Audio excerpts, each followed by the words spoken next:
Assalamualaikum warahmatullahi wabarakatuh. Selamat pagi Bapak Ibu, dosen penguji dan pembimbing. Perkenalkan, saya Ranca Pengwaraga dengan NIM 123140022.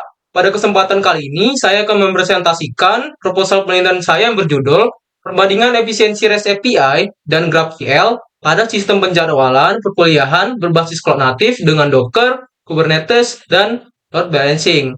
Oke, penelitian ini dilatar belakangi oleh transformasi sistem akademik dari arsitektur yang monolitik ke microservice.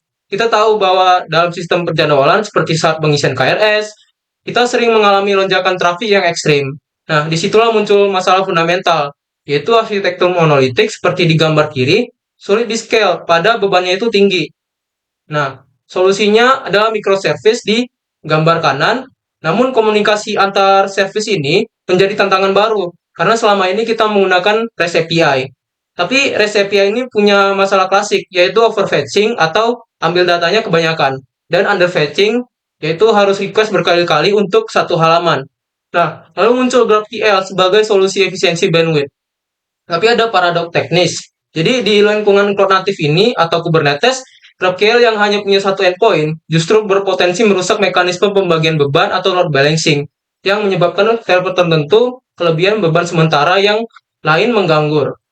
Nah, untuk menjawab masalah tersebut, penelitian ini memiliki tiga tujuan utama dalam rangka construct, compare, dan analyze. Nah, construct membangun, saya tidak hanya membandingkan kode, tapi membangun testbed cloud native yang realistis di atas Kubernetes. Nah, ini mencakup simulasi keamanan yang nyata, bukan sekedar teori saja.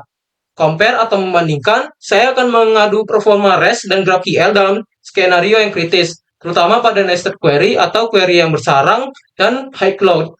Lalu ada analyze atau menganalisis kontribusi utamanya adalah penggunaan James Fairness Index. Metrik ini akan membuktikan apakah load balancer Kubernetes bisa membagi beban secara adil pada GraphQL atau justru terjadi ketimpangan atau hotspotting dibanding REST API. Nah, lalu ada secara teoritis, evolusi ini bisa dilihat dari tiga tahap, yaitu ada monolitik, yaitu unggul di caching, tapi sulit di scale. Lalu ada microservice, membaca aplikasi agar scalable, tapi memperkenalkan latensi jaringan yang tinggi antar service. Lalu ada cloud native dan GraphQL. GraphQL ini digadang-gadang efisien secara bandwidth. Nah, namun literatur menunjukkan bahwa beban yang tadinya di jaringan ini berpindah menjadi beban komputasi atau CPU bound di sisi server karena proses resolver yang sangat kompleks.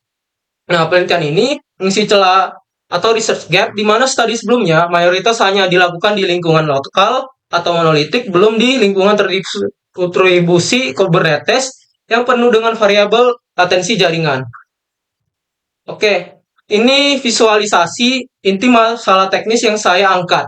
Pada REST API, Ingress Controller layer 7 bisa melihat URL path.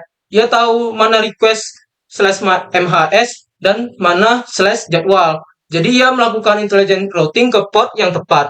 Pada GraphQL, semua request itu masuk ke satu pintu, yaitu slash GraphQL via metode post.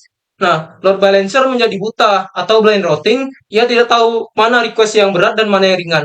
Akibatnya, port A bisa saja menerima query raksasa yang memakan 100% CPU, sementara port B hanya menerima query ringan, padahal jumlah requestnya itu sama. Ketimpangan inilah yang akan saya ukur. Nah, agar penelitian ini valid dan adil atau fair, saya merancang mekanisme sesuai beban yang ketat. Nah, banyak penelitian sebelumnya itu menggunakan fungsi sleep untuk mensimulasikan jeda server. Nah, menurut saya ini bias. Kenapa? Karena sleep itu membuat CPU itu idle atau tidur. Sedangkan di dunia nyata, sertifikasi token keamanan atau JWT itu memakan CPU. Nah, oleh karena itu, saya menggunakan simulasi hashing SHA-256. Jadi setiap request yang masuk akan dipaksa melakukan looping hashing untuk menerima beban verifikasi kriptografi. Nah, ini memastikan CPU yang benar-benar bekerja sehingga matriks latensi dan throughput yang didapat mencerminkan kondisi produksi yang sesungguhnya. Nah, pengujian akan dilakukan dalam tiga skenario utama menggunakan tools K6 atau Kubernetes, yaitu yang pertama adalah single resource, mengambil data profil mahasiswa yang sederhana, ini untuk mengukur overhead dari dasar protokol. Lalu ada nested resource, jadi mengambil data mahasiswa, jadwal, dosen sekaligus. Ini untuk membuktikan klaim efisiensi GraphQL vs inefisiensi REST API atau underfetching. Lalu ada tiga, resilience dan stress test. Saya akan melakukan case engineering dengan mematikan satu port secara paksa di saat traffic yang tinggi untuk melihat seberapa cepat sistem pulih atau recovery. Nah, selanjutnya ada data yang terkumpul dari eksperimen ini akan saya analisis menggunakan 4 metrik kunci. Nah, 3 metrik pertama adalah standar pengukuran performa, yaitu latensi untuk mengukur waktu respon rata-rata. Lalu kedua ada throughput untuk menghitung kapasitas request per detik atau RPS. Lalu ada error rate untuk memantau persentase kegagalan sistem. Nah, namun fokus utama kita bukan tiga itu. Fokus utama kita terletak pada metrik keempat yang krusial, yaitu mengakumulasi load balancing, yaitu Janes Fairness Index. Nah, secara matematis rumusnya adalah J sama dengan sigma XI dikurankan lalu dibagi dengan N dikali sigma XI kuadrat. Nah, di mana variabel XI ini adalah beban request pada setiap port dan N-nya adalah jumlah total port. Rumus ini menghasilkan nilai antara 0 atau sampai 1. Interpretasinya itu jika nilainya mendekati 1, berarti beban terbagi sempurna antar port. Sebaliknya jika nilainya rendah, itu bukti statistik bahwa telah terjadi ketimpangan beban yang ekstrim pada klaster Kubernetes.